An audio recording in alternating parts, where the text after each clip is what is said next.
स्वामिने नमस्ते सरस्वती देवे गौरवाणी प्रचारिणे निर्विशेष शून्यवादी पाश्चात्य देश तारिणे। जय श्री कृष्ण चैतन्य प्रभु नित्यानंद श्री अद्वैत गदाधरा शिवाशादि गौर भक्तवृंदा।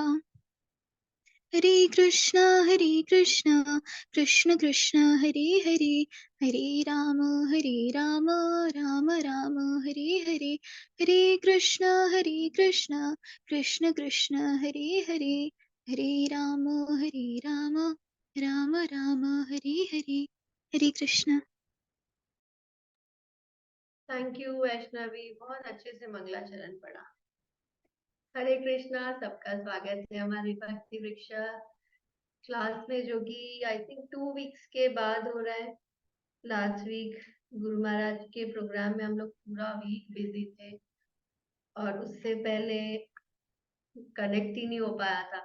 लास्ट क्लास जो कनेक्ट करने की कोशिश कर रहे थे, तो किस किस को याद है? अच्छा, इससे पहले क्योंकि शेफाली का ये फर्स्ट क्लास है, शेफाली इस क्लास में हम लोग इस कोर्स को जो हम कर रहे हैं इसका नाम भक्ति वृक्षा है, और इसमें श्रीमद् भगवत गीता और भागवतम और शिल प्रभुपाद की जो और बुक्स है उस पे आधारित एक सिलेबस डिजाइन किया हुआ है। तो ये पतले पतले ऐसे बुक्स हैं और इसमें हर वीक का एक टॉपिक होता है। ठीक है। मेरी वॉइस आ रही है ना? प्रतिभा कश्यप जी का मैसेज है, वॉइस नहीं आ रही है आ तो रही कोई आ रही है हाँ माता जी। माता जी। प्रतिभा जी को आई थिंक फाल्गुनी या ज्योति में से कोई रिप्लाई दे सकते हैं कि उनके एंड पे कुछ प्रॉब्लम होगा, शायद उनका ऑडियो नहीं कनेक्ट हुआ होगा।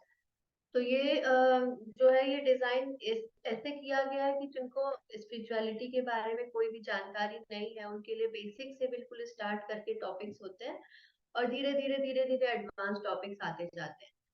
तो इसमें हम लोग एक मॉड्यूल यानी जिसमें 8 टॉपिक्स बिगिनर लेवल के थे वो ऑलरेडी हम लोग पूरा कर चुके हैं और अभी हम लोग इसके 12th टॉपिक पे चल रहे हैं। तो ये डरने की बात नहीं है कि आज से ज्वाइन किया अभी 12th टॉपिक है तो कुछ समझ में नहीं आएगा, ऐसा बिल्कुल भी नहीं है। कहीं से भी ज्वाइन किया हो, श्रील प्रभुपाद के बुक्स और उनका समझाने का तरीका, श्रील प्रभुपाद जो कि हमारे फाउंडर आचार्य है जिनके बुक्स पे बेस्ड हम लोग सब कुछ समझते हैं, तो उनका तरीका इतना सिंपल है ना कि कहीं से भी ज्वाइन किया हो बस रेगुलर रहेंगे तो हम सब कुछ समझ जाएंगे जो हमें करना चाहिए वो, और जो नॉलेज है वो दोनों ही चीजें हमें क्लियरली समझ में आने लगेगी। The only thing required is we should be punctual और हमें थोड़ा सा डेडिकेशन होना चाहिए कि जो बताया गया है उसको फॉलो करेंगे। तो इसमें टॉपिक चल रहा है, क्या टॉपिक चल रहा है? अभी मैंने बताया भी था 12th वीक का टॉपिक प्रकृति के नियम। प्रकृति के नियम। प्रकृति के नियम। यस। तो इसका इसमें कुछ रीडिंग होती है और फिर हम लोग डिस्कशन करते हैं। अरे भैया क्या है भाई, क्या है ये भाई क्या हो गया? इसमें हम लोग जो इसका सिलेबस जो चैप्टर है वो आधा हम लोग रीड कर चुके थे लास्ट टाइम, उसको रिवाइज करेंगे स्लाइड्स के थ्रू। पर उससे पहले थोड़ा सा जो बचा हुआ पार्ट है नामामृत और प्रचार ही सार है, इसको भी रीड कर लेते हैं। 2 पैराग्राफ बचे थे तो ये शेयर करें। इसका जो बचा हुआ हिस्सा है रीडिंग करके खत्म कर लेते हैं, फिर एक बार फ्लो में रिवाइज करेंगे पूरा।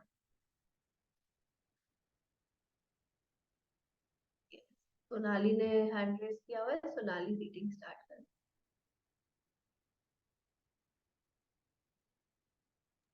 हरे कृष्णा। नामामृत पवित्र नाम का अमृत 37 श्री श्रीमद एसी भक्ति वेदांत स्वामी प्रभुपाद। कलयुग में देवताओं के लिए किए गए यज्ञ संकीर्तन यज्ञ से पूरे होते हैं। भगवान की पूजा करने से व्यक्ति अपने आप ही सारे देवी देवता जो कि भगवान के ही अंग हैं उनकी सेवा कर देता है।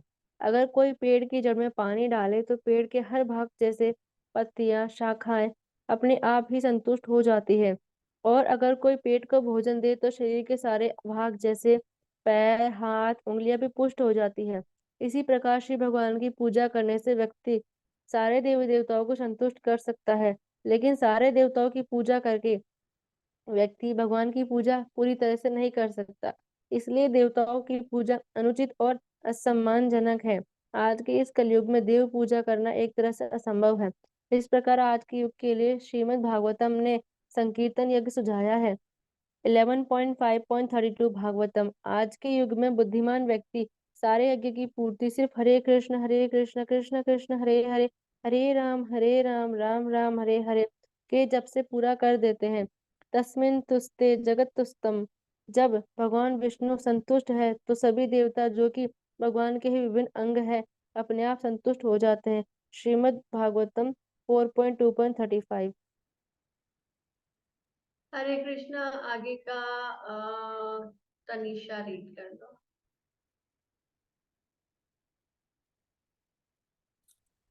हरे कृष्णा। समस्त भक्तों को प्रचार करना चाहिए। जब श्री चैतन्य महाप्रभु की कृपा से कोई व्यक्ति कृष्ण से अपनी चेतना को जागृत बनाता है तो उसे आध्यात्मिक जीवन को पुनः जीवन मिलता है और वह भगवान की सेवा में लिप्त रहने लगता है। केवल तभी वह आचार्य की भूमिका निभा सकता है। दूसरे शब्दों में हर व्यक्ति को श्री चैतन्य महाप्रभु के चरण चिन्हों का अनुसरण करते हुए प्रचार कार्य में संलग्न होना चाहिए। इस तरह भगवान कृष्ण से शीघ्र ही पहचान कर उसकी सराहना करने लगेंगे। वस्तुतः श्री चैतन्य महाप्रभु के भक्तों को महाप्रभु के अनुयायियों की संख्या बढ़ाने के लिए प्रचार कार्य में जुट जाना चाहिए। इस तरह सारे विश्व में वास्तविक वैदिक ज्ञान का प्रचार करने से सारी मानव जाति को लाभ पहुंचाया जा सकेगा। हरे कृष्णा। हरे कृष्णा। Thank you Tanisha. इसको हाँ। तो ये प्रकृति के नियम टॉपिक में क्या था, किसको याद है? क्या बात कर रहे थे हम प्रकृति के नियम टॉपिक के अंतर्गत? माता जी मैं बताऊँ एक पॉइंट।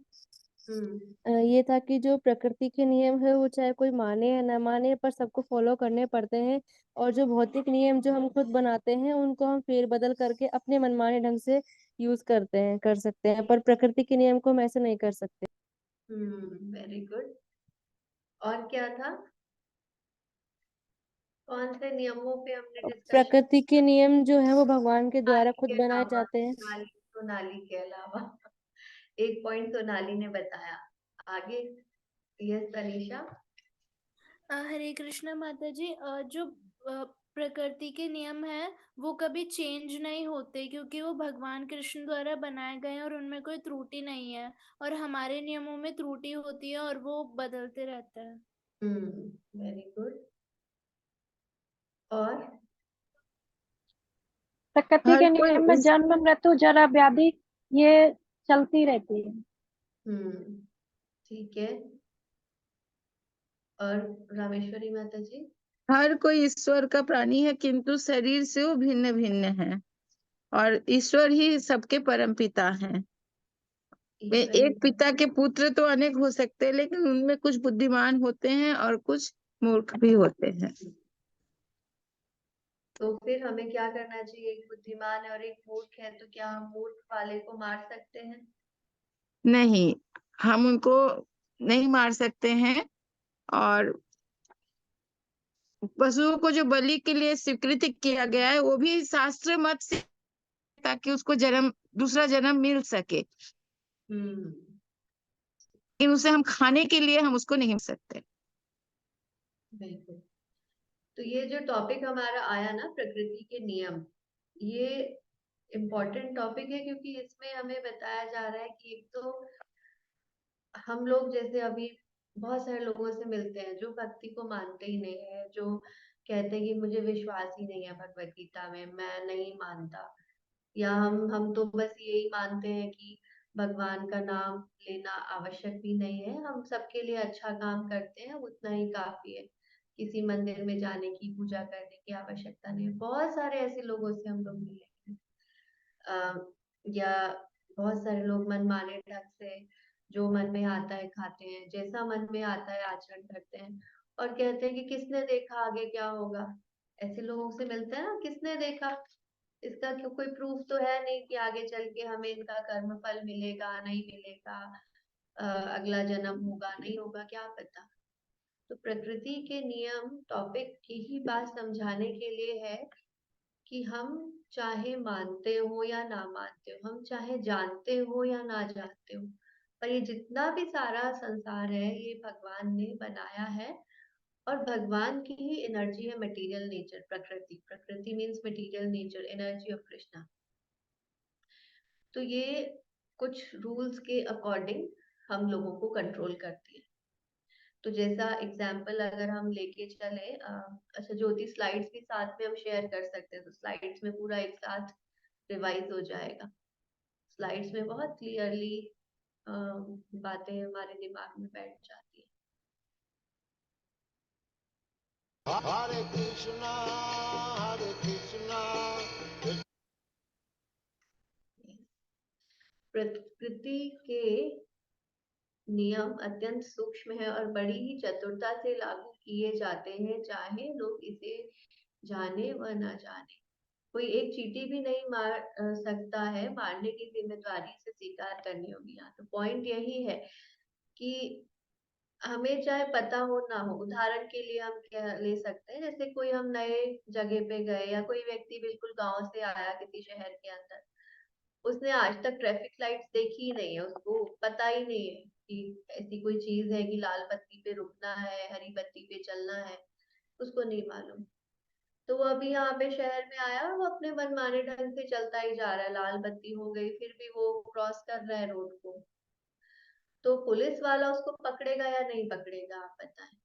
उसको तो मालूम नहीं है कि ऐसा कोई नियम होता है, और उसने रेड लाइट पे भी गाड़ी दौड़ा दी। पकड़ेगा माता जी। पकड़ेगा। और अब वो बोलेगा कि नहीं, मुझे तो ये लॉ पता ही नहीं था, मैंने तो आज तक कभी लाल बत्ती देखी ही नहीं, मैंने ना ये कभी नियम सुना, तो मुझ पे कोई फाइन नहीं लगना चाहिए। तो क्या पुलिस वाला जाने देगा उसको? पुलिस वाला बोलेगा कि ठीक है, तुम्हें लॉ नहीं पता था तो जाओ, जैसा मन है वैसा करो। ऐसा होता है क्या? नहीं माता जी। नहीं होता है। तो जब हम यहाँ पे इस वर्ल्ड के अंदर है, तो हमारे ऊपर भी बहुत सारे नियम अप्लाई होते हैं, चाहे हमें पता हो या ना पता हो।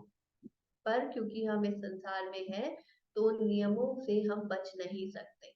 यहाँ पे जैसे लिखा हुआ है, कोई एक चींटी भी नहीं मार सकता है, मारने की जिम्मेदारी उसे स्वीकार करनी होगी। यानी कि कोई बोले कि नहीं, हम तो हमें नहीं लगता कि किसी जानवर को मारने का कोई बुरा फल है, या हम नॉनवेज खा रहे हैं उसका कोई बुरा फल मिलने वाला है हमको, या हम कृष्ण को नहीं मानते, हम जिसकी मर्जी उसकी पूजा करते हैं, उसका कोई बुरा फल हो सकता है क्या? या हम भोग लगा के खाना नहीं खाते, हम खाना भी नहीं चाहते, क्योंकि ये तो सब कल्पनाएं हैं, ये तो सब अंधविश्वास है। बहुत सारे लोग ये कहते हैं ना, अंधविश्वास है, इसका कोई प्रूफ तो है नहीं, साइंटिफिक बातें तो है नहीं। पर यहाँ पे बताया जा रहा है ये सबसे ज्यादा साइंटिफिक चीज है। ये जो लॉज ऑफ मटेरियल नेचर है, ये सबसे ज्यादा साइंटिफिक है, और ये सबके ऊपर अप्लाई होते हैं। हम चाहे उसको मानते हो या ना मानते हो, जानते हो या ना जानते हो। तो इसीलिए हमारी ड्यूटी है कि हम इनको जाने और इनके अकॉर्डिंग अपने लाइफ में चेंजेस करें। यहाँ पे लिखा गया, मनु संहिता में जीवन के बदले जीवन का अधिकार दिया गया है, और इसका संसार भर में पालन किया जा सकता है।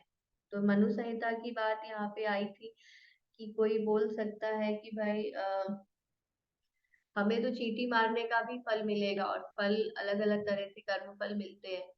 क्या कर्म फल कहाँ हमको मिलेगा ये हमें नहीं मालूम, पर हमें कुछ नियम मोटे मोटे बताए गए कि हमें अगर कृष्ण के लिए हम कार्य करते हैं, तो हम सारे कर्म फलों के बंधन से मुक्त हो सकते हैं। अदरवाइज हमको सारे कर्मों के अच्छे फल मिलेंगे या बुरे फल मिलेंगे, जैसा भी कर्म हमारा होगा उसके अनुसार।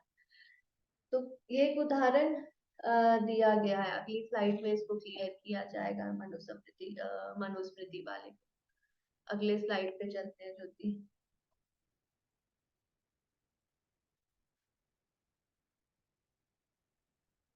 यदि हम किसी जीव को उत्पन्न नहीं कर सकते, तो उसे मारने का हमें अधिकार भी नहीं है।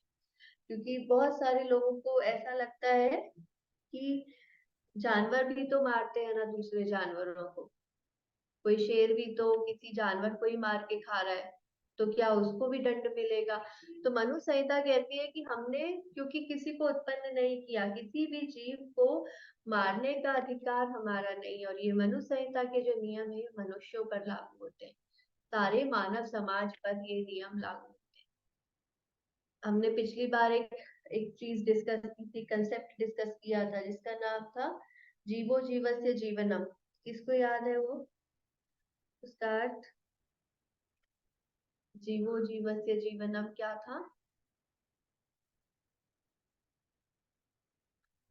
यस नारायण प्रिया माता जी। एक जीव दूसरे जीव का भोजन है। हाँ, एक जीव दूसरे जीव का भोजन है। मनु संहिता में जीवन के बदले जीवन का अधिकार दिया गया है और इसका संसार भर में पालन किया जाता है।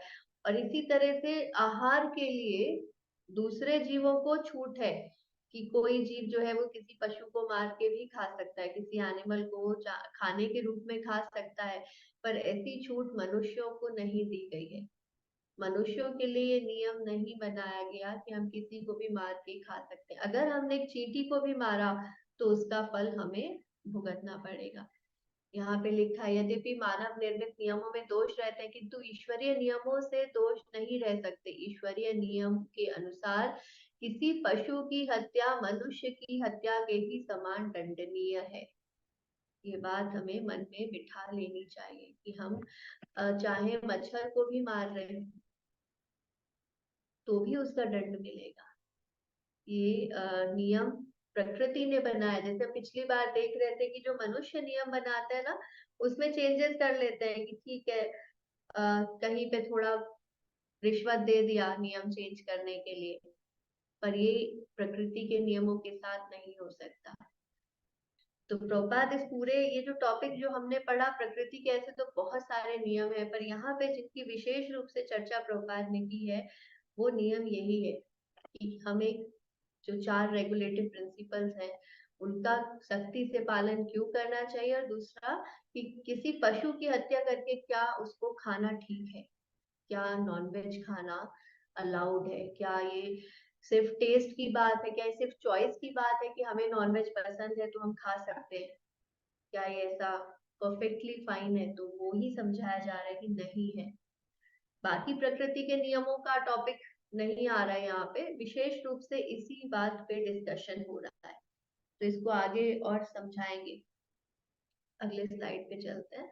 ये यहाँ पे जैसा फोटो में दिखाया ना कि दंड मिलेगा, किसी पशु को हम मार के खाएंगे तो अगले जन्म में वो हमें खाएगा, उसको पूरा अलाउड होगा। यहाँ तक कि 10 आदेशों बाइबल में भी विधान है कि तुम हत्या नहीं करोगे। बाइबल में क्लियरली लिखा है thou shalt not kill, 10 commandments जो हैं।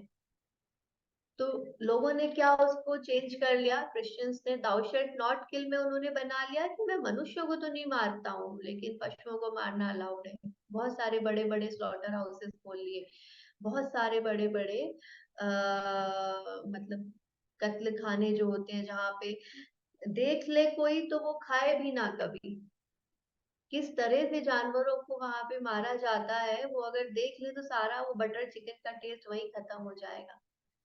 लेकिन देखते नहीं है तो ये समझते हैं कि ये भी कोई सब्जी और उसको उसी तरह मजे से खाते हैं। तो यहाँ पे लोगों ने चेंज कर लिया और प्रभुपाद हमेशा क्वेश्चन करते थे कि ये कहाँ से चेंज हुआ। बाइबल में तो लिखा है दाउ शेल्ट नॉट किल, मतलब तुम किसी को भी नहीं मारोगे। तो किसी को भी नहीं मारोगे का अर्थ ये तो नहीं है कि हम जानवरों को नहीं जानवरों को मार सकते हैं और पशु को नहीं मार सकते। ये अपना मानसिक हमने उसमें चेंजेस बना लिए। लेकिन यहाँ लिखा है किंतु ईश्वर ऐसे नियम ईश्वर के नियम ऐसे आचरण के लिए क्षमा नहीं करते। तो ये चाहे कोई क्रिश्चियन हो चाहे कोई किसी और धर्म के हो, ऐसा नहीं है कि सिर्फ हिंदुओं पे ही ये नियम अप्लाई होते हैं। ये भी इम्पोर्टेंट बात है, ये हमें ध्यान रखना है कि कोई भी मनुष्यों के ऊपर ये नियम समान रूप से अप्लाई होते हैं, चाहे उनको पता हो या ना पता। तो उस आज ईश्वर के नियम ऐसे आचरण के लिए क्षमा नहीं करते। श्रीमद् भागवत में पूरा वर्णन आया है कि क्या होता है अगर हम नॉनवेज खाते हैं तो किस प्रकार के दंड हमको मिलते हैं। अगले स्लाइड पे चलते हैं। आपको एक्सप्लेन किया है कि क्यों नहीं किसी भी जानवर को मार के खाना चाहिए। हर कोई ईश्वर का प्राणी है, किंतु शरीर या वस्त्र भिन्न भिन्न है। ईश्वर उनके परम पिता है। उदाहरण यहाँ पे दिया गया, जो जैसा किसी ने बताया भी था कि अगर एक पिता की 2 संतानें, एक फादर के 2 बच्चे हैं। एक बच्चा मान ले, उदाहरण के लिए हम मान ले मेंटली रिटार्डेड है, उसमें कम बुद्धि है, और दूसरा बच्चा बहुत इंटेलिजेंट है।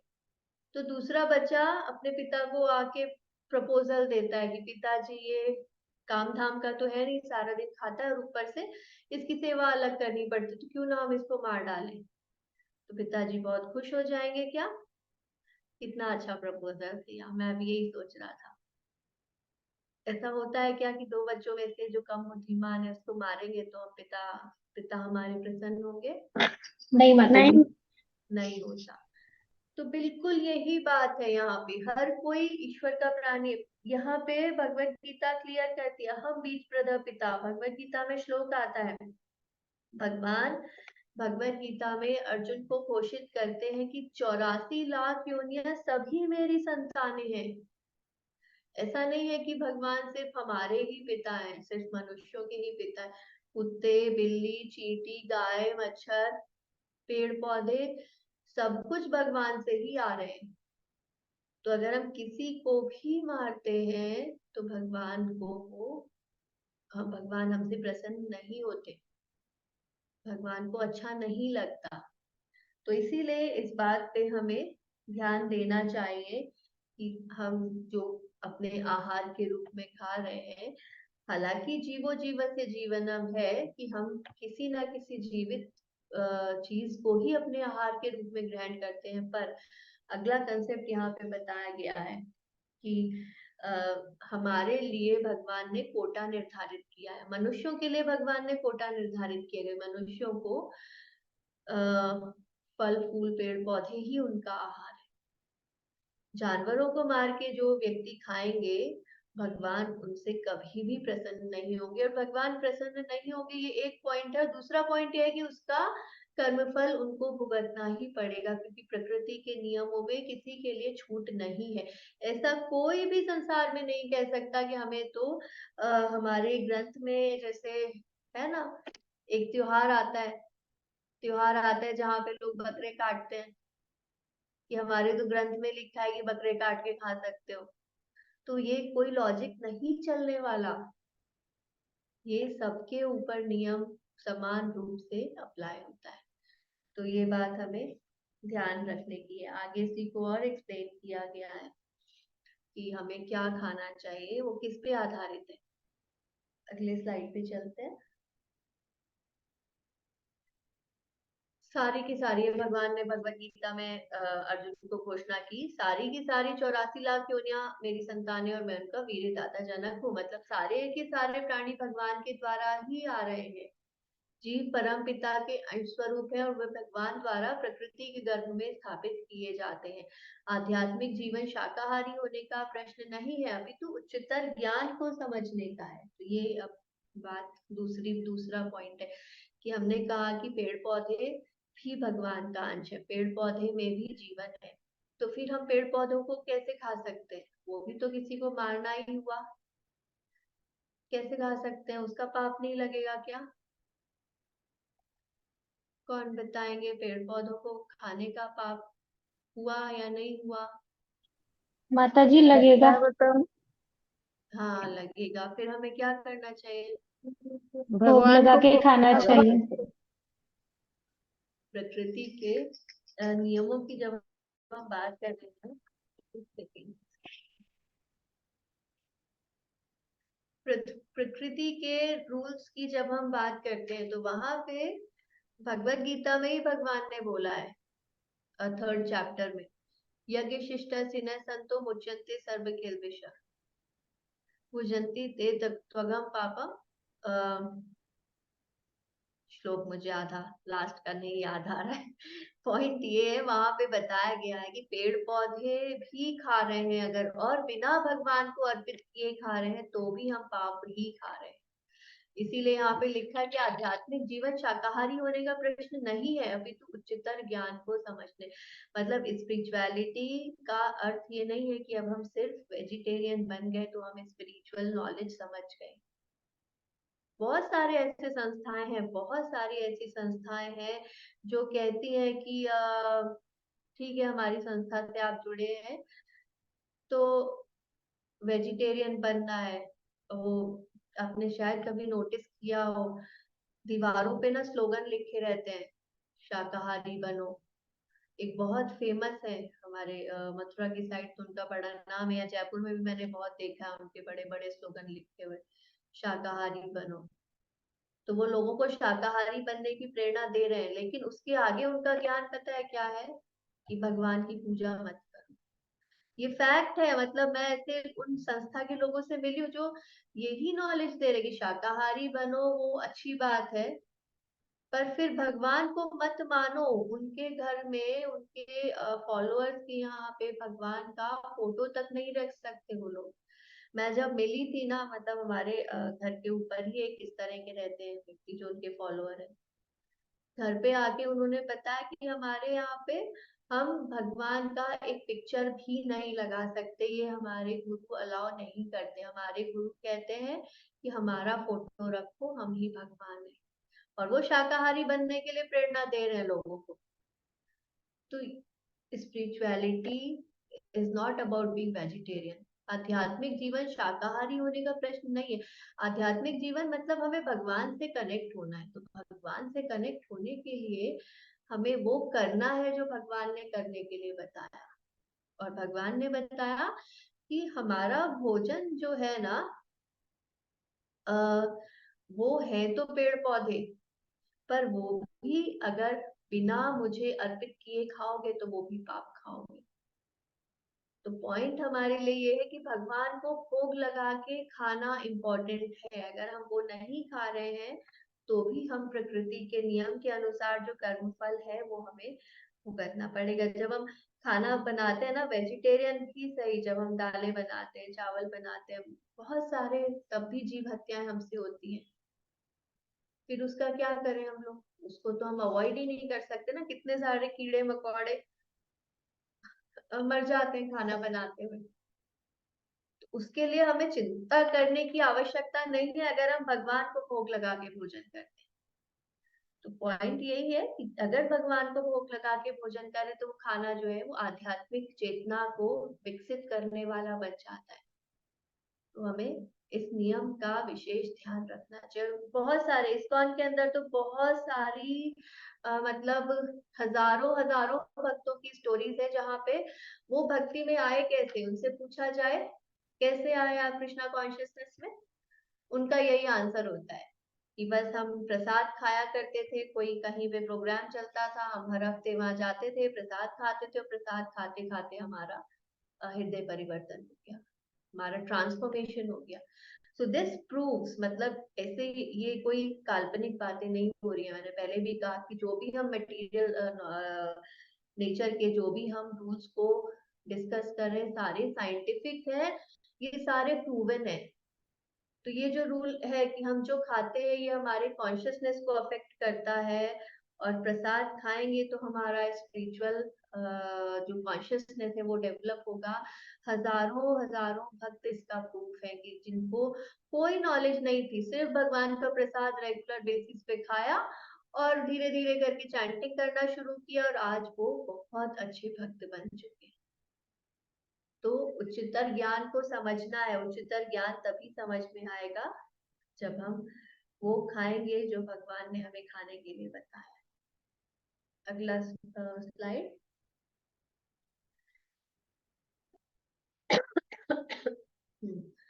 पंडित समदर्शिना, वह शरीर को नहीं देखता।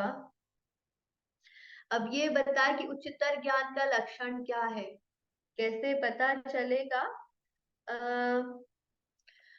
मतलब क्या लक्षण है, what are the symptoms of someone who is spiritually realised.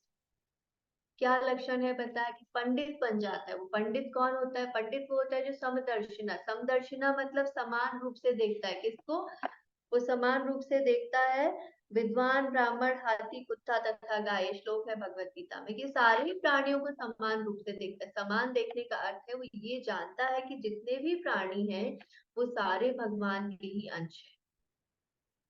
समान रूप से देखने का अर्थ ये नहीं है कि किसी कुत्ते को हम अपने घर में अपने सोफे पे बैठा लें, क्योंकि है तो कुत्ता ही ना, वो भी तो समान ही है हमारे। तो चलो आज सोफे पे कुत्ते को बिठा के उसको चाय पिलाने लगते हैं, ऐसे नहीं। समान रूप से देखने का अर्थ है ये जानना कि ये भी भगवान के ही अंश है और उनके शरीर के अनुसार उनके साथ व्यवहार करना। व्यवहारिकता में चेंज नहीं आएगा, लेकिन फिर हम किसी कुत्ते को छड़ी लेके मारने नहीं जाएंगे जब हमें समझ में आ जाएगा कि ये भी भगवान का अंश है। किसी भी जीव की हत्या करके उसे नहीं खाएंगे जब हमें समझ में आ जाएगा कि ये भी भगवान का अंश है। यहाँ पे यही बताया गया कि जब मनुष्य उच्च ज्ञान को प्राप्त कर लेता है तो बस स्वतः शाकाहारी बन जाता है। जिसमें ये बुद्धि आ जाए कि सारे ही जीव भगवान के अंश हैं, वो ऑटोमेटिकली वेजिटेरियन बन जाएगा। उसको समझ में आ जाएगा कि मैं किसी को भी कैसे मार सकता हूँ, क्या मैंने किसी को जीवन दिया है? नहीं दिया, सारा जीवन भगवान द्वारा दिया गया है, तो किसी को भी मारने का अधिकार मुझे नहीं है। अगले स्लाइड पे चलते हैं। हर वस्तु परमेश्वर की संपत्ति है, अतः मनुष्य उतने अंश का ही भोग कर सकते हैं जितना ईश्वर ने उसके लिए नियत किया है। वह दूसरे की संपत्ति को स्पर्श भी नहीं कर सकता। मनुष्य को चाहिए प्रकृति के नियम का पालन करते हुए मनुष्य सुखी रहे, तेन तक तेन भोजिता। मनुष्य को ईश्वर ने जो कुछ ग्रहण दे रखा है उसी को ग्रहण करके ही सुविधा से जीवन बिताए। ठीक है, तो ये बात यही समझाने के लिए बताई गई कि हम सबको भगवान ने कुछ कोटा दिया हुआ है। हमारा खाने पीने का जो भगवान ने कोटा लिमिट किया है वो पेड़ पौधे हैं, फल फूल है। और जो बाकी के जीव है, कोई जीव है जिनको भगवान ने कहा अलाउ किया हुआ है कि वो दूसरे जीवों को भी हत्या करके खा सकते हैं।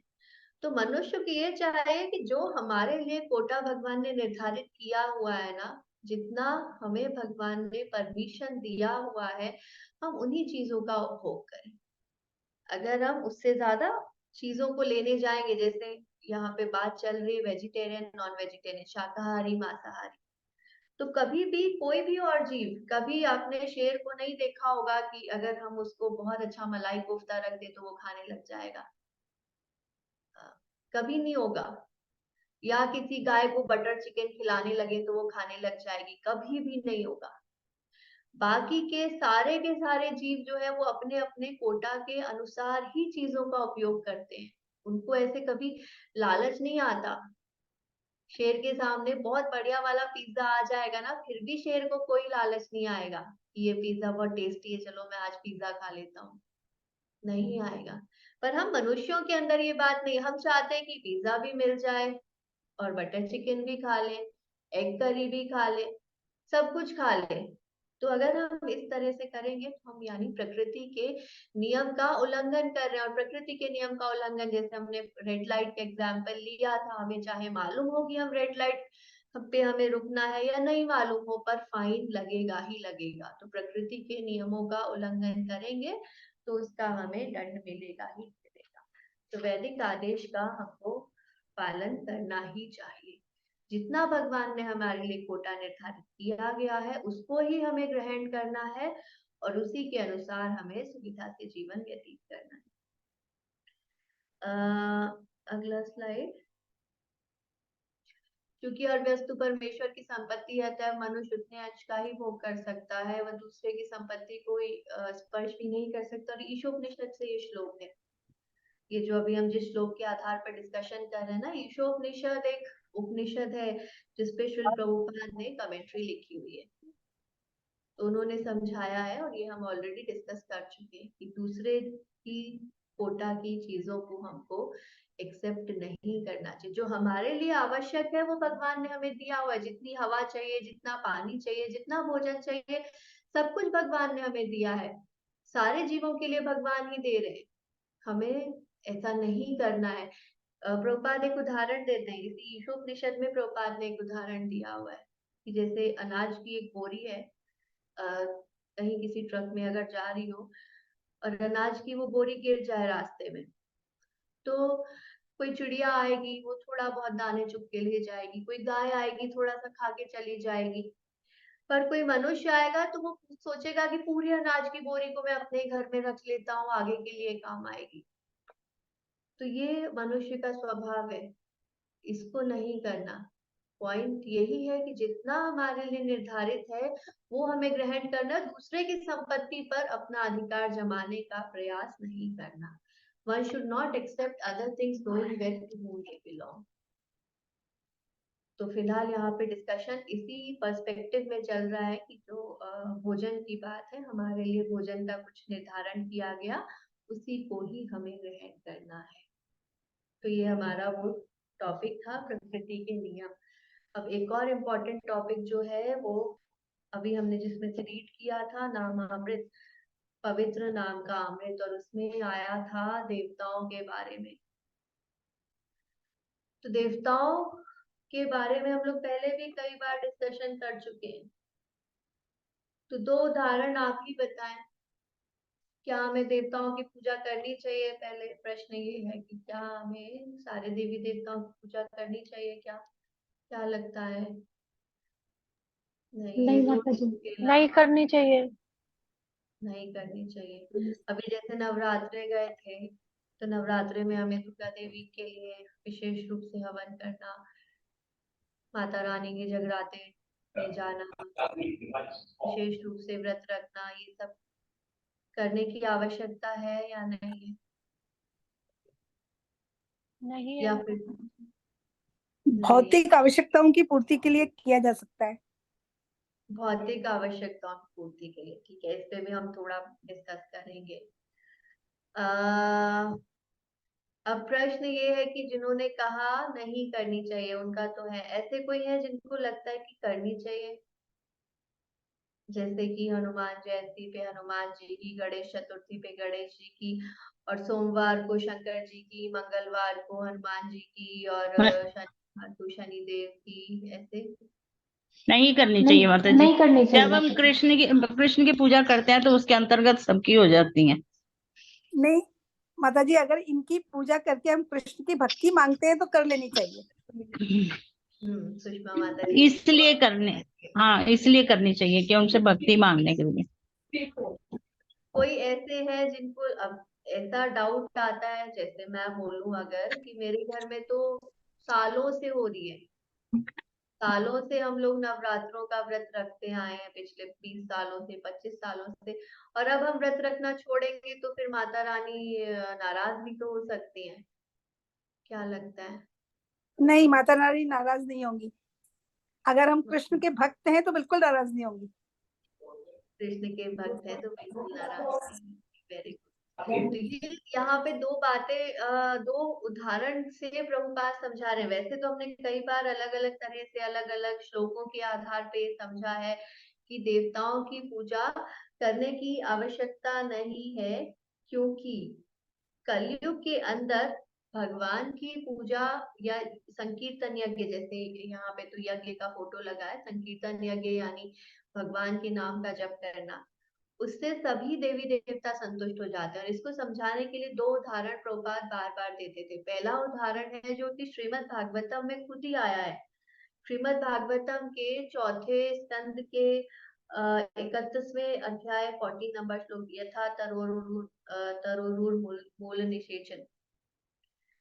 श्लोक पूरा लंबा है। इसका अर्थ ये है कि जैसे कि किसी पेड़ के जड़ में पानी देने से पूरा पेड़ हरा भरा हो जाता है। सारे देवी देवता जितने भी हैं, कोई कहते हैं कि 33 करोड़ देवी देवता है, तो हम हर 33 करोड़ देवी देवता की तो पूजा कर भी नहीं सकते।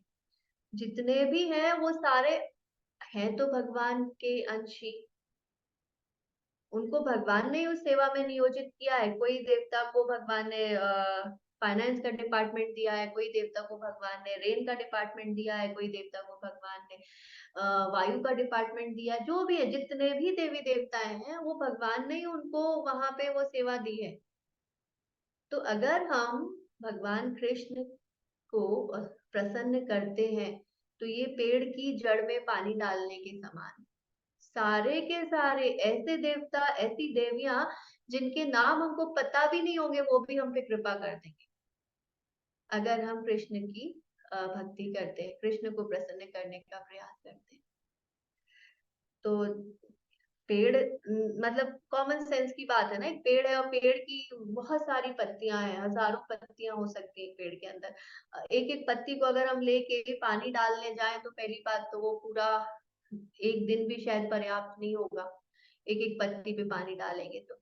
और फिर एक पत्ती पे पानी डाल भी दिया, कुछ पत्तियां तो फिर भी रह ही जाएंगी और कुछ पत्तियां रह जाएंगी, कुछ शाखाओं पे भी पानी नहीं जाएगा, और ऐसा हम निरंतर करते रहे तो भी वो पेड़ अल्टीमेटली सूख ही जाएगा। जबकि अगर हम एक भी पत्ती पे पानी नहीं डालें पर सिर्फ जड़ में पानी डालते रहे तो वो सारी पत्तियों तक पानी पहुंचने वाला है और पूरा पेड़ हरा भरा रहने वाला है। तो सेम बिल्कुल लॉजिक है कि सारे देवी देवता प्रसन्न हो जाते हैं जब हम भगवान कृष्ण की सेवा करते हैं। और दूसरा उदाहरण प्रभुपाद देते थे पेट का, कि जैसे पेट में अगर हम भोजन डालते हैं तो सारे अंग जो है वो नरिश हो जाते हैं। ऐसा हमें करना पड़ता है क्या, कि जैसे कोई पेशेंट आया मेरे पास और उसको मान ले कि जोड़ों में दर्द है, ठीक है, उसको जोड़ों में दर्द है और मुझे समझ में आ रहा है कि इसके अंदर कैल्शियम की कमी है। तो अब मैं उसको ये बोलूं क्या कि कैल्शियम में उंगलियां डुबो के बैठे रहो तो तुम्हारा दर्द ठीक हो जाएगा? क्या लगता है, हो सकता है क्या कि पानी नहीं में माता जी, कैल्शियम बोलो? नहीं और माता जी। क्योंकि जोड़ों में दर्द है तो कैल्शियम वाले पानी में उंगली डाल के बैठना है 4 घंटे रोज तो दर्द चला जाएगा? नहीं होगा। क्या बोलेंगे हम कि कैल्शियम की टैबलेट पेट में खानी है, खाने से वो गई तो पेट में, लेकिन उसका फल कहाँ तक पहुंचा? उंगलियों तक भी पहुंचा, जोड़ों तक भी पहुंचा और जोड़ों का दर्द ठीक होने लगा, है ना? तो ये बात है कि कोई भी देवी देवताओं की हमें विशेष रूप से आवश्यकता करने की पूजा करने की आवश्यकता नहीं है।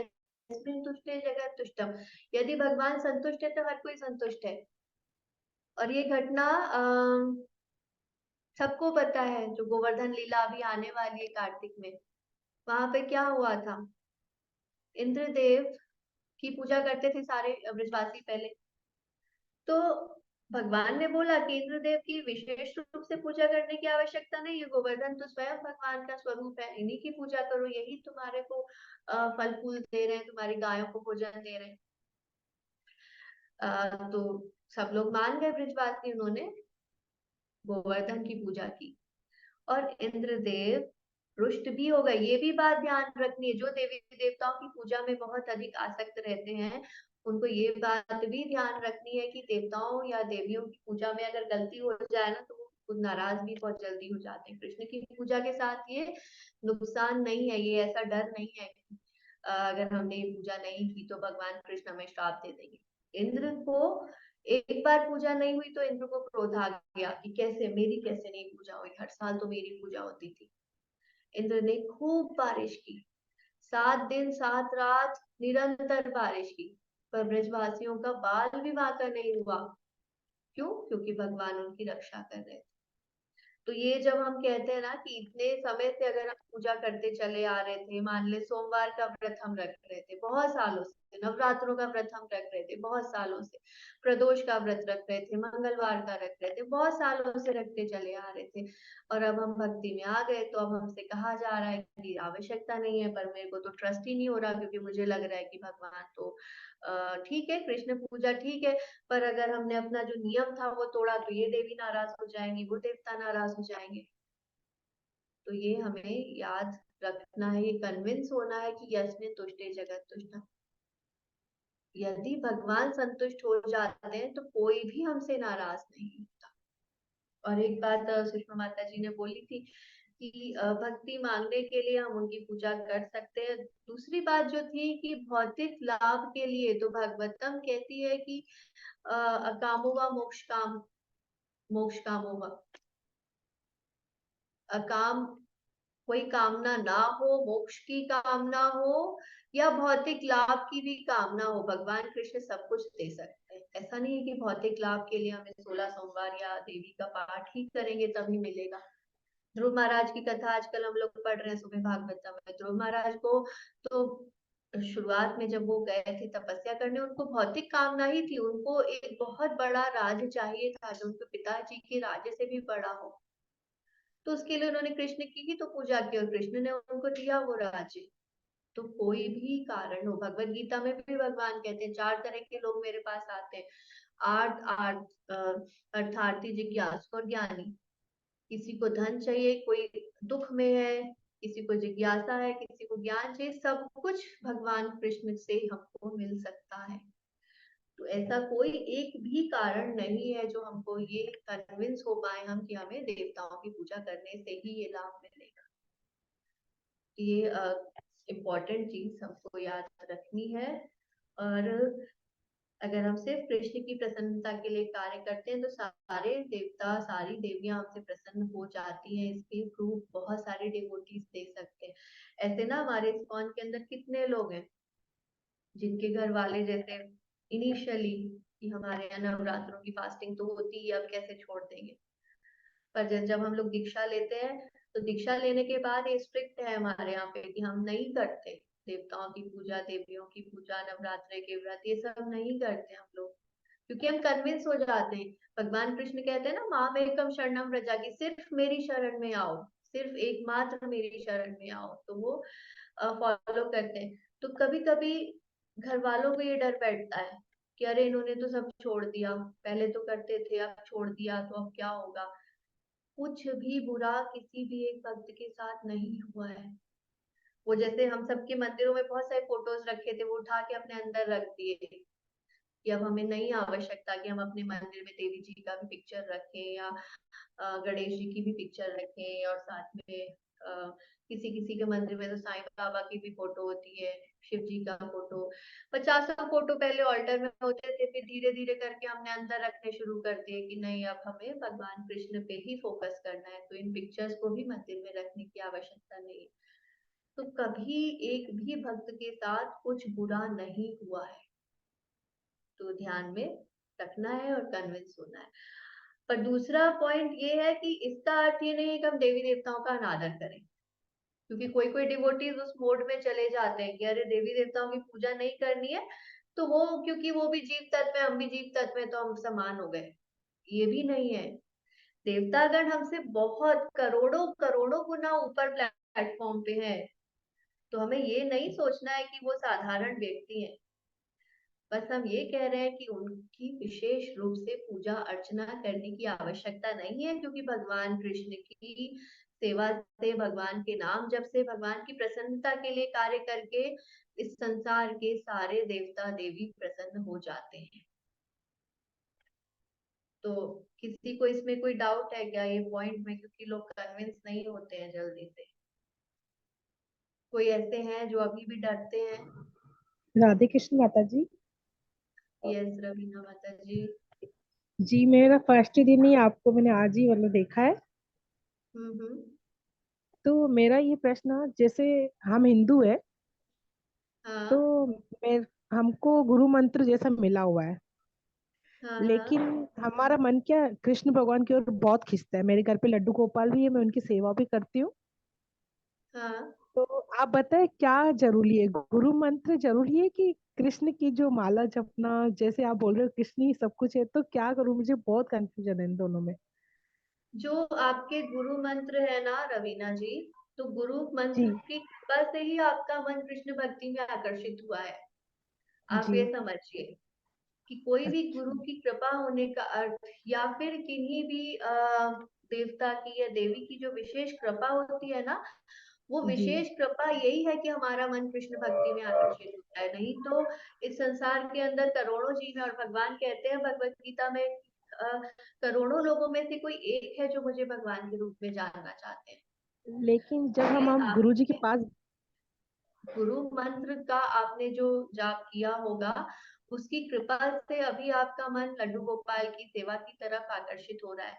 तो अब आपको जो ये भक्ति का मार्ग जो आपकी गुरु की कृपा से जो दिखाया जा रहा है आपको, इसको अब आपको गंभीरता से लेना चाहिए। जी मैंने उनसे पूछा था, हम्म।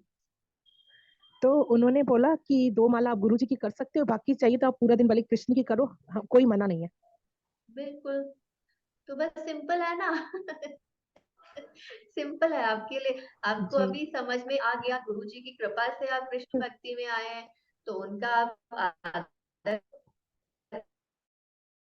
करते हुए साथ में जी हरे कृष्ण महामंत्र की माला करना आज से ही शुरू कर दीजिए। आज कार्तिक का पहला दिन है, तो अभी भी समय बचा है। जी आज जी कार्तिक से हम माला करने का नियम लेंगे जी और पूरे कार्तिक करेंगे तो भक्ति में बहुत जल्दी आगे बढ़ जाएंगे।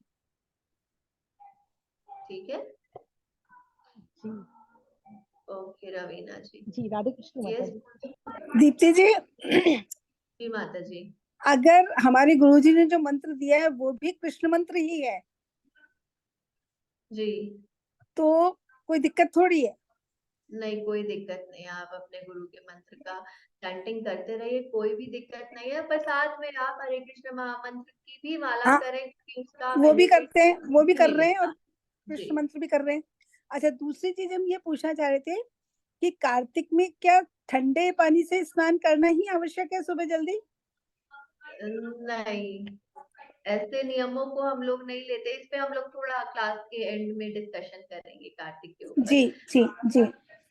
ओके सुषमा माता जी। पूनम, तुम्हारा कोई क्वेश्चन है? तुमने चैट में लिखा है।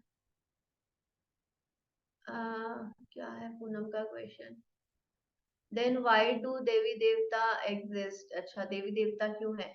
तो ये पूनम यही बात है कि भगवान के कोई कोई भक्त हैं जो बहुत हाई लेवल पे हैं, जो भक्ति अच्छी कर रहे हैं, तो भगवान ने उनको कोई कोई सेवाएं दे रखी हैं। ये सारा जो संसार है वैसे तो भगवान ही चला रहे हैं। जैसे एक गवर्नमेंट होती है, गवर्नमेंट के हेड प्राइम मिनिस्टर होते हैं, लेकिन वो कुछ कुछ लोगों को अपॉइंट कर देते हैं कि आप कोई कोई डिपार्टमेंट देखें, और वो भगवान की सेवा करना चाहते हैं, इसीलिए भगवान ने उनको वहां पोजीशन पे अपॉइंट किया हुआ है। तो ये जितने भी देवता लोग हैं ना, ये एक्चुअली पोजीशन है, ये वास्तव में अलग अलग जीव इस पोजीशन पे आते हैं। जैसे ब्रह्मा जी के बारे में भगवत गीता बताते हैं कि कोई व्यक्ति जिन्होंने 1000 अश्वमेध यज्ञ किए हो, इतने सालों तक ब्रह्मचर्य का पालन किया हो, वो एलिजिबिलिटी जब आ जाएगी तो उनको ब्रह्मा जी का पोजीशन मिल जाएगा। तो ये क्वालिफिकेशन के अकॉर्डिंग अलग अलग पोजीशन है जो भगवान ने बनाई है। तो जो भी जीव इतने क्वालिफाइड हो जाते हैं, भगवान उनको वो डिपार्टमेंट संभालने के लिए देते। और दूसरी बात ये भी है कि भगवान ये भी जानते हैं कि हर एक जीव जो है वो सीधे कृष्ण तक आने के लिए भी एलिजिबल नहीं है। बहुत सारे लोगों की बुद्धि में ये बात घुसेगी ही नहीं कि कृष्ण ही भगवान है। तो ऐसे लोग अगर किन्हीं देवताओं या किन्हीं देवी की भी पूजा करते हैं, पर शुद्ध भाव से करते हैं, तो वो उस माध्यम से भी भगवान तक पहुंच जाते हैं। जैसे जो लोग शिव जी की पूजा करते हैं और बहुत मन से करते हैं, भगवान शिव से उनको कोई भौतिक कामना नहीं है, तो ऐसे अनेकों उदाहरण है कि भगवान शिव ने उनको कृष्ण भक्ति की तरफ का रास्ता दिखाया। या कोई देवी की बहुत पूजा करते थे, फिर देवी की पूजा करते करते उनको कृष्ण भक्ति का रास्ता मिला। मैं पर्सनली गणेश जी की बहुत करती थी, गणेश जी की पूजा करते करते मैं कब कृष्ण भक्ति में कनेक्ट हो गई मुझे पता भी नहीं चला। तो ऐसे अलग अलग उनके रोल्स हैं। ठीक है पूनम, तो ये माता देवी। जी, आप करवा चौथ का व्रत नहीं करती हो? हाँ, आप करवा चौथ का व्रत नहीं करती हो? करवा चौथ का व्रत, अभी ये एक पॉइंट और है कि ये जो अलग अलग फास्टिंग्स आते हैं इसका क्या करें। तो फास्टिंग्स का जो वैष्णव फास्टिंग नहीं है, जो वैष्णव व्रत है वो तो हमको करना ही चाहिए। जो वैष्णव व्रत नहीं है उसके लिए हमें अपने देश काल पात्र के अनुसार डिसीजन लेना चाहिए। अगर हमारे घर में ये सिचुएशन है कि हमें रखना ही है, तो हम फास्टिंग कर सकते हैं, पर हमारे हृदय में भाव ये रहना चाहिए कि ये फास्टिंग हम भगवान की प्रसन्नता के लिए रख रहे हैं। क्योंकि हार्ट में तो जाके कोई नहीं देख रहा है ना कि वो फास्टिंग हमने हम क्या प्रेयर अपने अंदर से कर रहे हैं। तो कोई भी व्रत हो जो हमारे घरों में होता है ट्रेडिशनली, और अभी हम इस सिचुएशन में नहीं, अगर हम नहीं रखेंगे वो व्रत, तो हमारे घर पे लोग नाराज हो जाएंगे, छोटी सी बात की वजह से हमारी भक्ति में भी विघ्न आएगा। तो इस सिचुएशन में हम वो फास्टिंग करें व्यवहारिकता के लिए, लेकिन उसका जो भाव हो, जो सार हो हमारा मन में, वो वही हो कि अल्टीमेटली हम ये व्रत भी भगवान की प्रसन्नता के लिए ही करें, और फिर ज्यादा चैंटिंग कर सकते हैं, भगवान के नाम का ज्यादा जप कर सकते हैं। ठीक है, तो उससे उनके फास्टिंग रखने से हमारे मन में ये, जैसे करवा चौथ का ही उदाहरण है कि करवा चौथ रखने से ये कन्विंस नहीं हूं मैं कि करवा चौथ इसलिए रख रहे हैं कि जैसा कि कहा जाता है कि वो करवा देवी है, वो पति की आयु में वृद्धि करेंगी, इसके लिए। ठीक है, अभी हमारे समाज में है और अभी हमारा सिचुएशन है कि हमको रखना है तो रखते हैं, पर हार्ट में फीलिंग यही है कि ये व्रत भी भगवान इससे प्रसन्न हो और हम उनकी और थोड़ी भक्ति कर पाए इसलिए रखते हैं। ठीक है, तो माता जी अभी एक सवाल और है। हाँ जी। जैसे आपने बताया कि हम लोग शाकाहारी हैं हाँ जी। और भगवान को भोग लगा के वो जीव होते हुए भी हम लोग खा सकते हैं, है ना? तो जब हम ये बात लोगों को कहते हैं जो मांसाहारी हैं, तो कहते हैं कि हम भी भगवान का भोग लगा के खा लेते हैं, जब जैसे तुम खाते हो ना ऐसे हम भी खा लेते हैं। तो उनको क्या कैसे क्या समझाया जाए? अच्छा, आप मान लीजिए नॉनवेज नहीं खाते हैं, अब आपको कोई नॉनवेज खिलाएगा तो आप खा लेंगे क्या? ना, आपको नहीं खाएंगे ना। तो भगवान ने ऐसे ही भगवत गीता में क्लियरली लिखा है कि वो क्या खाते हैं, पत्रम पुष्पम फलम तोयम। भगवान ने ना बिल्कुल क्लियरली डिफाइन कर दिया है कि मैं ये खाता हूँ, उसके अलावा कोई उनके सामने कुछ भी रख दे वो खाते ही नहीं है। तो ये उनका कोई कह रहे हैं कि हम भोग लगा के खा लेते हैं, पर वो भगवान ने तो स्वीकार ही नहीं किया ना, तो वो कैसे हो गया? क्योंकि जैसे ये लोग होते हैं ना, बंगाली लोग, तो इनके यहाँ तो क्या पूजा में ही मछली चढ़ती है। तो बहुत मैंने एक सारे दफे रोका, बहुत मैं सारे कही ट्रेडिशन जो है ना वो चेंज हो गए माता जी। वो शास्त्र में कुछ और लिखा था, पर उन्होंने कुछ अपने मन से कुछ चीजें बदल दी हैं। तो हर चीज बहुत सारी चीजें शास्त्र के अनुसार अब नहीं हो रही हैं, और लोगों को क्योंकि वो खाना है तो वो उसके लिए ये लॉजिक दे देते हैं। पर जैसा अभी हमने पढ़ा कि प्रकृति के नियम अप्लाई होंगे। हाँ, हाँ, कुछ ऐसे वो है, कोई कोई ऐसी देवी हैं जिनके लिए कुछ विशेष तिथि पर विशेष नियम के अनुसार बनाकर उनको मांस चढ़ाया जा सकता है। ऐसा है। ऐसा है, लेकिन उसका भी कारण है। वो जो जहाँ पे पशु बलि बताई गई थी किसी देवी को चढ़ाने के लिए, उसका कारण भी बताया गया था कि वो पशु बलि जब देते हैं तो जो पशु की बलि दी जा रही है उसका उद्धार करने के लिए दिया जाता हाँ, है। वो तो सही है, तो उसका लेकिन उद्धार करने का हमारे अंदर तो अभी सामर्थ्य है नहीं, फिर भी लोगों ने हाँ, वो एक पॉइंट पकड़ कर वो पशु बलि को ही मेन बना लिया कि ये देवी को तो मछली का ही भोग लगाएंगे और फिर मछली एंजॉय करके खाएंगे। तो ये शास्त्र के अनुसार ठीक नहीं है। हाँ ठीक है, उनको अब ये बताऊंगी मैं। ओके माता जी, तो आज का हमारा टॉपिक लगभग खत्म हो गया। इसमें एक लास्ट स्लाइड बचा था, प्रचार ही सार है का। लास्ट स्लाइड देख लेते हैं, इससे पहले वाला स्लाइड रह गया था। श्री चैतन्य महाप्रभु की कृपा से कोई व्यक्ति कृष्ण से अपनी चेतना को जागृत बनाता है तो उसके आध्यात्मिक जीवन को पुनः जीवन मिलता है। इस तरह सारे विश्व में वास्तविक वैदिक ज्ञान का प्रचार करने से सारी मानव जाति को लाभ पहुंचाया। तो इस पे हम कई बार डिस्कशन पहले कर चुके हैं, आज शॉर्ट में करेंगे कि चैतन्य महाप्रभु का हम सबको निर्देश है कि हमें पूरे विश्व में भगवान के संदेश का प्रचार करना चाहिए, प्रचार कार्य में जुट जाना चाहिए। चैतन्य महाप्रभु के भक्त को चाहिए कि महाप्रभु के अनुयायियों की संख्या बढ़ाने के लिए प्रचार कार्य में जुट जाना चाहिए। तो एक्चुअली भक्त जो होते हैं, devotees, they are very compassionate, उनके हृदय में बहुत करुणा है। और वो करुणा ये है कि हम देख रहे हैं आसपास सभी जीव दुखी हैं, तो उनको दुख से किस प्रकार बचाया जा सकता है? एक ही तरीका है दुख से बचाने का, और वो है कि भगवान के शरण में जीवों को लेके आना। तो हमें इसीलिए चैतन्य महाप्रभु ने बोला है कि आरे देखो तारे का वो कृष्ण उपदेश। चैतन्य महाप्रभु निर्देश दे रहे हैं कि जिसको मिले उसको कृष्ण भक्ति के बारे में बताएं। और इस तरह सारी मानव जाति को लाभ पहुंचाया जा सकता है। जैसे कोई सोशल वर्क करना चाहते हैं ना, हम में से किसी के मन में डिजायर है कि हमें सोशल सर्विस करनी है, हम वैसे शायद सब कोई चाहते होंगे कि सोशल सर्विस, समाज सेवा करनी है। तो समाज सेवा में सबसे अच्छी समाज सेवा जो बताई है वो यही बताई गई है कि लोगों को भगवान की शरण में लेके आना। भगवान की शरण में जब आएंगे तो सारे के सारे कष्टों से मुक्ति हो जाएगी। जैसे हम अगर समाज सेवा में कोई एक सेवा पकड़ते हैं, जैसे मान ले मैंने एक सेवा लिया कि गरीबों को खाना खिलाना है, तो गरीबों को खाना खिलाने से उसको उसी टाइम भोजन मिला, अगले भोजन का क्या।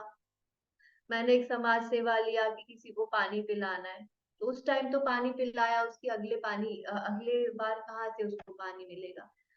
या किसी का उपचार करना है, किसी को कंबल बांटने हैं, किसी कोई वृद्धाश्रम बनाना है, तो कुछ एक पर्टिकुलर सेवा हम कर पाते हैं। जबकि जब हम किसी भी जीव को भगवान की शरण में लेके आते हैं ना, तो जीव जब भगवान से कनेक्ट हो जाते हैं तो सारी की सारी प्रॉब्लम्स खत्म होने लगती है, सारी A to Z सारी। कितने सारे लोगों के उदाहरण है, हमारा खुद का उदाहरण है। भगवान की शरण में आने से पहले हम कितनी सारी प्रॉब्लम से डील कर रहे थे, पर भगवान की शरण में आने के बाद, भगवान का नाम जप करने के बाद, भले परेशानियां आती हो पर अब वो हमें उतना प्रभावित नहीं करती। तो इसीलिए हमारे लिए निर्देश यही है कि अधिक से अधिक लोगों को हमें कृष्ण भक्ति में लगाना है, ताकि समस्त मानव जाति को लाभ पहुंचाया जा सके। ठीक है, अब क्लास खत्म होने का लगभग टाइम हो गया, बस 5 मिनट हम लोग कार्तिक पे डिस्कशन करेंगे, क्योंकि आज से कार्तिक स्टार्ट हो गया और अभी तो खैर ग्रहण चल रहा है। तो ग्रहण में तो जितना भगवान का नाम ले और भगवान की कथा सुने वही सबसे बेस्ट चीज है। सूतक चल रहे हैं कार्तिक महीने में, भगवान को सबसे फेवरेट मंथ है। भगवान बहुत प्रसन्न होते हैं इस महीने में, हम जो भी भक्ति का कार्य करते हैं उससे। तो ट्रेडिशनली लोगों को यही पता है कार्तिक के बारे में, कार्तिक स्नान करना यानी सुबह उठ के जल्दी नहाना, और शायद कोई कथा कहानी पढ़ते हैं। जितना मैंने आसपास देखा है कि कोई कोई लोग 4 बजे उठ के ठंडे पानी से नहा लेते हैं और फिर कोई कहानी पढ़ते हैं कार्तिक। पर हम लोगों को इस्कॉन में ये विधि नहीं बताई गई है। विधि ये बताई गई है कि जो भी हम भक्ति का कार्य करते हैं उससे संबंधित हमको कुछ व्रत आदि ले लेना चाहिए। सुबह उठ के जल्दी नहाना तो है ही, पर ये हमारे लिए सिर्फ कार्तिक में नहीं है। ये बात याद रखने की है कि सुबह उठ के जल्दी नहाना हम कार्तिक से ऐसे स्टार्ट कर सकते हैं कि लाइफ लॉन्ग चलता रहे। सुबह उठ के जल्दी नहाना इस्कॉन डिवोटीज के लिए कार्तिक का व्रत नहीं है, ये लाइफ लॉन्ग का व्रत है, एवरी सिंगल डे, हर दिन। तो ये बात हो सकती है कि अभी हम नहीं नहाते थे, पर अब कार्तिक में हमने ये व्रत लिया कि हम सूर्योदय से पहले कम से कम नहा लेंगे, सूर्योदय से पहले उठ जाएंगे, और फिर कार्तिक के बाद भी हम इसे कंटिन्यू करेंगे। माला जो हम लोग 16 माला करते हैं, तो और 2 माला एक्स्ट्रा कर लें, 4 माला एक्स्ट्रा कर लें, ये नियम ले सकते हैं। या फिर अभी अगर हम लेक्चर नहीं सुनते थे तो रोज लेक्चर सुने श्रील प्रभुपाद का, ये नियम ले सकते हैं। भगवद गीता रोज पढ़ेंगे, भागवतम रोज पढ़ेंगे, ये नियम ले सकते हैं। तो जो भी हमारे भक्ति से संबंधित कार्य है उसमें हमको बढ़ाने का नियम ले लेना चाहिए कार्तिक में, कि हम इतना एक्स्ट्रा करेंगे स्पेशली फॉर कार्तिक। माता जी अभी माला कर सकते हैं? हाँ जी, अभी माला तुलसी की कर सकते हैं? तुलसी की माला मतलब आप कह रहे हैं तुलसी माला पे जप करना क्या? जी जी। तुलसी माला पे जप करने के कुछ नियम होते हैं। तुलसी जी। माला से तुलसी माला नॉर्मली जब हम भक्ति में थोड़ा सा मेच्योर हो जाए तब करना चाहिए, वरना जो नीम की माला नॉर्मली मंदिर में मिलती है उस पे करना चाहिए। तुलसी माला तब करना चाहिए जब हम 4 नियमों का पालन कर रहे हैं, नॉनवेज नहीं खा रहे हैं, मीट नहीं खा रहे हैं, चाय कॉफी नहीं पी रहे हैं, प्याज लहसुन नहीं खा रहे हैं, जुआ नहीं खेल रहे हैं, पर स्त्री संग नहीं कर रहे हैं। तो अगर अभी भी हम प्याज लहसुन खाते हैं, चाय कॉफी पीते हैं, तो पहले हम हरि नाम जब नॉर्मल माला पे करें, और माला करते करते ये अपने आप हमारा छूट जाएगा प्याज लहसुन चाय कॉफी, फिर हम तुलसी माला पे चैंटिंग कर सकते हैं। शुरुआत से नीम की माला पे करनी चाहिए। हाँ, शुरुआत नीम की माला पे करनी चाहिए। तो कार्तिक का महीना बहुत अच्छा है, आज से स्टार्टिंग कर लें। तुलसी पूजा का बहुत महत्व है कार्तिक के अंदर, तो ये नियम भी ले सकते हैं कि रोज तुलसी महारानी में हम जल देंगे, दिया जलाएंगे। और एक बात जो हम सारे ISKCON devotees every single day करते हैं वो है दामोदर अष्टकम। मैंने ग्रुप पे ऑलरेडी भेजा था, बहुत सुंदर प्रेयर है, प्रियव्रत मुनि द्वारा लिखी गई, बहुत सुंदर भजन है दामोदर अष्टकम। तो कार्तिक में हम सब दीप दान करते हैं, और ये अभी हम लोग एक बार यहाँ पे प्ले करेंगे, पर उससे पहले मैं प्रोसेस बता देती हूँ। दामोदर अष्टकम मतलब भगवान की ये लीला हुई थी जहाँ पे यशोदा मैया ने दामोदर यानी रस्सी से भगवान को बांधा था। और रोज एक दिया लेके, आइडियली मिट्टी का दिया हो तो अच्छी बात है, घी डाल के दिए में बत्ती जला के और भगवान को अर्पित करनी, कृष्ण भगवान को। अगर ये फोटो हो दामोदर वाला तो बहुत अच्छी बात है, मंदिर से ले सकते हैं अगर नहीं है फोटो। और अगर फोटो नहीं है तो जो लड्डू गोपाल जी हमारे घर में या राधा कृष्ण के जो भी पिक्चर्स हैं उनको हमें रोज एक तो दिया हम डेली जो जलाते थे अपना मंदिर का वो नहीं, उसके अलावा एक एक्स्ट्रा दिया हमको जलाना है। सुबह जला सकते हैं, शाम को जला सकते हैं, या सुबह शाम दोनों टाइम जला सकते हैं, पर दिन में कम से कम एक बार हमको जलाना है। आज फास्ट नहीं करना है ज्योति, फास्ट मतलब वैसे सूतक में खाना नहीं चाहिए, ये आइडियल स्टैंडर्ड है, पर हमारे लिए क्योंकि 12 घंटे फास्टिंग पॉसिबल नहीं होता, तो ग्रहण शुरू होने के 3-4 घंटे पहले से फिर नहीं खाते हम लोग। ठीक है, तो आइडियल स्टैंडर्ड तो यही है कि अगर संभव है तो जैसे सूतक शुरू हो गया 4 बजे से तो हम ना ही खाएं और रात को नहीं सोए तो और अच्छी बात है, ग्रहण में सोना भी नहीं चाहिए। हरि नाम करते रहे करते रहे करते रहे, फिर ग्रहण खत्म हो जाएगा 2 बजे के आसपास, ग्रहण खत्म हो जाएगा 2-2:30 बजे, फिर नहा ले और फिर हरि नाम करते रहे, फिर मंगला आ जाएगी, फिर कंटिन्यू कर ले। ये आइडियल स्टैंडर्ड है, पर जितना हमसे पॉसिबल हो पाए उसमें से उतना हमें फॉलो करना चाहिए। हरि नाम करना सबसे ज्यादा इम्पोर्टेंट है हमारे लिए। ठीक है, तो हाँ, दामोदर अष्टकम हमें रोज पढ़ना है। अभी क्लास खत्म होने से पहले एक बार हम लोग यहाँ पे प्ले करेंगे इसको। YouTube में जो शेयर किया है, कोई मुझसे लिरिक्स पूछ रहे थे उसकी, तो लिरिक्स गूगल करके निकाल लीजिए, दामोदर अष्टकम लिरिक्स, ये डालेंगे तो गूगल करके मिल जाएगा। वैसे इस वीडियो में भी लिरिक्स लिख के आ रहे हैं। तो घर में जितने लोग हैं उतने दिए बनाए, जैसे हमारे घर में मान लीजिए 5 लोग हैं तो 5 अलग अलग दिए बनाए, वो 5 लोग आके दामोदर को वो दिए अपने अपने दिए ऑफर करें।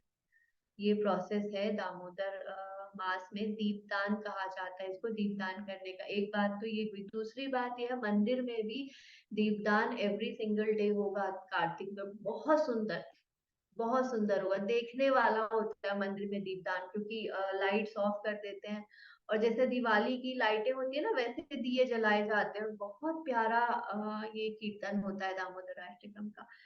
तो मंदिर में शाम को होगा 7:45 से टाइमिंग है दीपदान का। तो इस्कॉन मंदिर जयपुर आप आ सकते हैं दीपदान में पार्टिसिपेट करने के लिए। और तीसरी बात, अपने घर पे भी दीपदान का आयोजन करवा सकते हैं।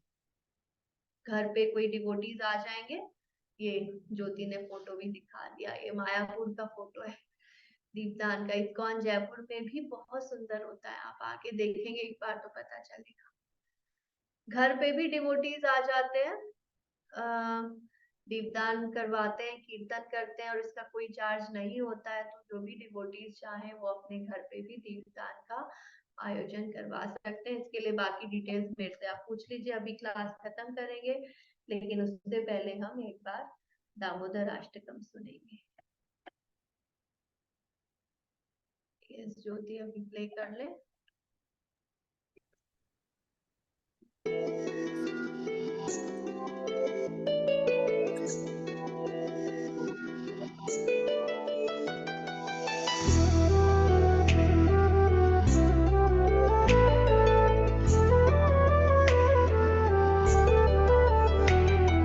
नमामीश्वरं सच्चिदानन्दरूपं लसत्कुण्डलं गोकुले व्रजमानं। नमामीश्वरं सच्चिदानन्दरूपं लसत्कुण्डलं गोकुले व्रजमानं। यशोदाभियोलुखलाभवमानं परं मृष्टमत्यन्ततोजितगोप्या। यशोदाभियोलुखलाभवमानम् परं मृष्टमत्यन्ततो नृत्यगोप्या रुदन्तं मुहुर्नेत्रयुग्मं मृजन्तम् कराम्भोजयुग्मेण शाटकनेत्रम् मुहुश्वासकम्पत्रिरेखाककण्ठ स्थितग्रीवं दामोदरं भक्तिवादम् इति दृक्स्वलीलाभिरानन्दकुण्डे सोघोषनिमज्जन्तम् अख्यापयन्तम् तदीयेषितगेषु भक्तिजितत्वम् पुनः प्रेमतस्तं सदा वृत्तिवन्ते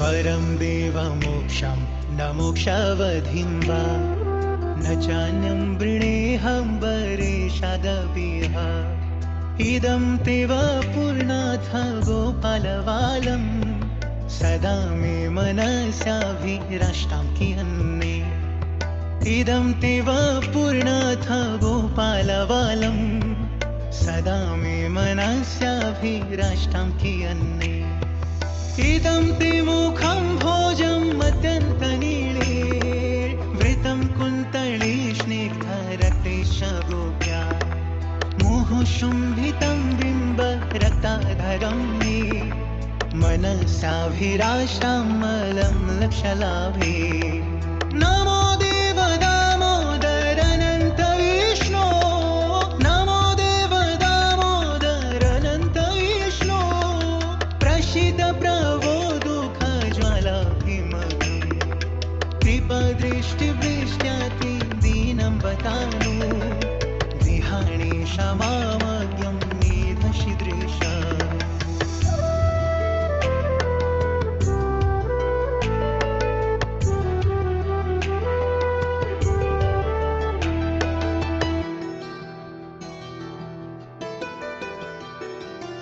कुबेरात्मजौ बद्धमूर्तैव यद्वत् वयामौचितौ भक्ति भजौ कृतौ च तथा प्रेम भक्तिं शोकां मे प्रयच्छ नमो शीघ्रहो मेष्टि दामोदरेह तथा प्रेम भक्तिं शोकां मे प्रयच्छ नमो शीघ्रहो मेष्टि दामोदरेह नमस्ते स्तुदाम्ने स्फुरभीतिधाम्ने त्वदीयोदरायाथ विश्वस्य धाम्ने नमस्ते स्तुदाम्ने स्फुरभीतिधाम्ने त्वदीयोदरायाथ विश्वस्य धाम्ने नमो राधिकायै त्वदीयप्रियायै नमोऽनन्तलीलाय देवाय तुभ्यम् नमो राधिकायै त्वदीयप्रियायै नमोऽनन्तलीलाय देवाय तुभ्यम् हरे कृष्ण कृष्ण कृष्ण हरे हरे हरे राम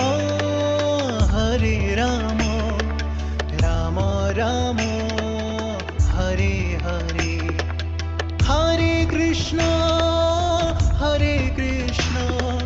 कृष्ण कृष्ण हरे हरे हरे राम राम राम हरे हरे हरे कृष्ण कृष्ण कृष्ण हरे हरे हरे राम राम राम हरे हरे